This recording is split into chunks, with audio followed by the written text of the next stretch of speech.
it has gone to plan, plus a wee bit more. So we've got girls that are coming in, and this will be the first time in Croke Park, and we've got ones with second or third with a wee bit of experience. So at least we've got a couple of settled heads there too. But gone more than to plan. You know, we've been undefeated, and you want to keep that going, especially on Sunday. So yeah, we're all just dying for it to come round. Any team that's gone unbeaten, you know, you have to keep an eye on them throughout the course of the year. Like obviously in their in their league final, like they bet Bronagh, who bet us last year. Again, only by I think it was a point or so. Yeah, no, they've obviously been doing brilliant. They've fantastic players, and look, no different to them. We'll do our homework on them. They'll do it on us, and hopefully it'll just make for a great game on Sunday.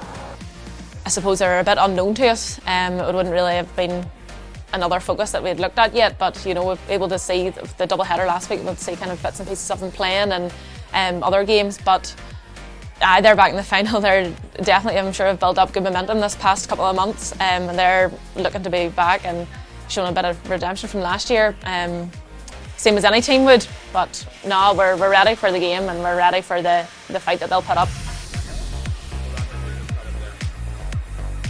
Very cliche to say like whoever wants it more. I think both teams are fairly evenly matched, or I'd like to think so.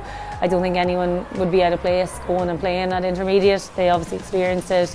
They got to semi-final, we got to quarter-final in intermediate, and look, I think the grain of rice will be just down to if the last 10 minutes who's able to push on and who isn't.